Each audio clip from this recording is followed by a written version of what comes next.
बघा इकडे लक्ष द्या. आता आपण काय शिकत आहोत? नाणी आणि नोटा. काय? नाणी आणि नोटा. Coins and notes and coins.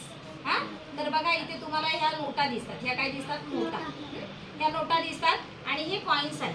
हे काय आहेत? कॉइन्स. अशी नाणी तुम्ही पाहिलेत ना? हे कॉइन्स आहेत. हे किती रुपयाचं कॉइन आहे बरं?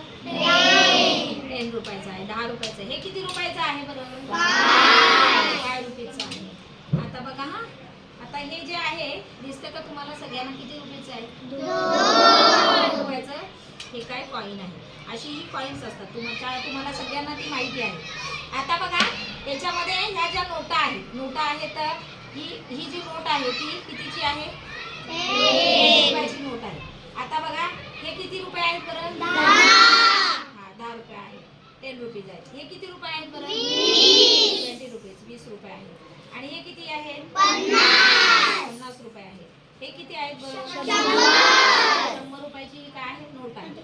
आता ही बघा हे किती आहे? 200 रुपये. हळू बोलायचं. आणि हे किती रुपये आहे? आता बघा ह्या अशा नोटा तुम्हाला सगळ्यांना ओळखता येतात की नाही? सगळ्यांना नोटा ओळखता येतात. आता ह्या ज्या नोटा आहेत ह्या नोटांचं काय करायचंय?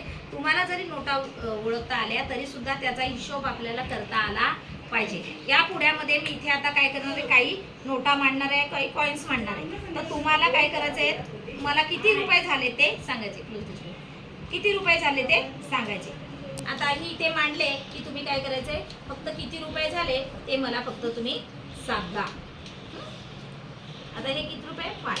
आता एकानेच फक्त जवळ यायचं आणि मोजायचं. हे किती रुपये झालेत सांगा मला.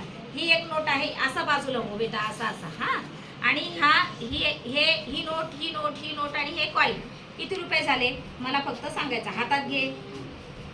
हा, असं हातात घे आणि दाखव. हे किती रुपये झाले. आता काउंट कर माझ्याकडे दे. हा हा हा 45. म्हणजे हे किती आहे? 20 रुपये. त्याच्यामध्ये अजून ही 10ची नोट टाकली तर किती झाले? 30. हे किती? आता 10 टाकले अजून किती झाले? आता 5 टाकले तर किती झाले? 45. म्हणजे किती झाले? 45. Very good, very good. आता दुसरं मी सांगते. हा, आता बघूयात कोण येते, कोणाला करता येते. हा हा, थांबा. आता थांबा जरा, थांबा. मी सांगणार तुम्हाला.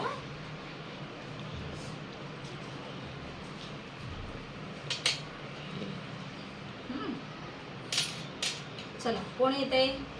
जवळ बघा किती नोटा आहेत. 2 नोटा आणि 3 कॉइन्स आहेत. ये असं उभं राहायचे. आणि ते आधी बघ हे किती आहेत? हे किती झाले आता? 50 and 50 100. आता 110. हा, आता 150. 150. आता हे झाले 115 झाले का? 15 and 170. येस. आता हातात घे, मला दे. तू किती झाले?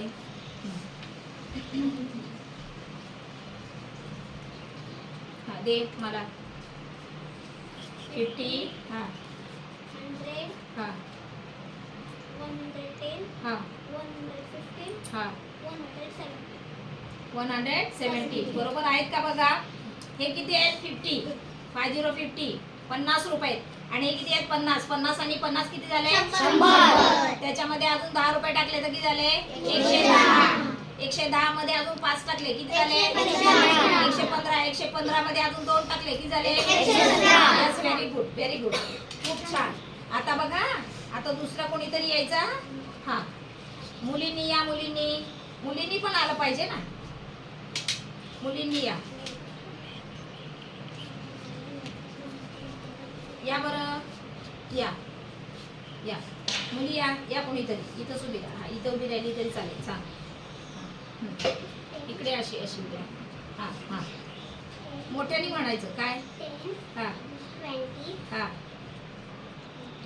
हा किती झाले? 21. हा 22. येस.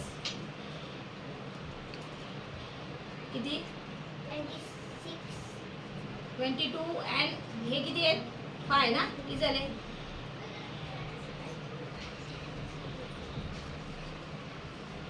किती झाले? मला 10 दे. 10 20 21 22 23. 24. 25. 26. 27. 27 हे पटकन आलं पाहिजे, असं बोटं नाही मोजायचं, कळलं? हे झाले 10, 10 मध्ये 10 मिळवले तर झाले 20. सगळ्यांनी इकडे लक्ष द्या. आणि नंतर 1 घेतल्यानंतर किती झाले बोला पटकन, तुमचं उत्तर पाहिजे. 21 and then 22 and 5 27 yes very good, 27 झाले.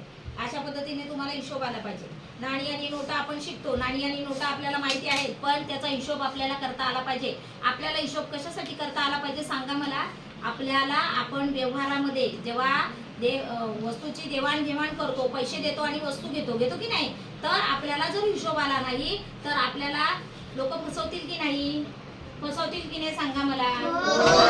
लोक आपल्याला काय करतील, फसवतील. मग आपल्याला हे ज्ञान असायला पाहिजे. म्हणून आपल्याला अभ्यासामध्ये नाणी आणि नोटांचा अभ्यास असतो की नाही. मग ह्या नाणी आणि नोटा ज्या आहेत त्या आपल्याला अभ्यासाच्या असतात, त्याचा व्यवहारामध्ये उपयोग करायचा असतो आपण. म्हणून हे सगळ्यांनाच माहिती असायला पाहिजे, समजलं.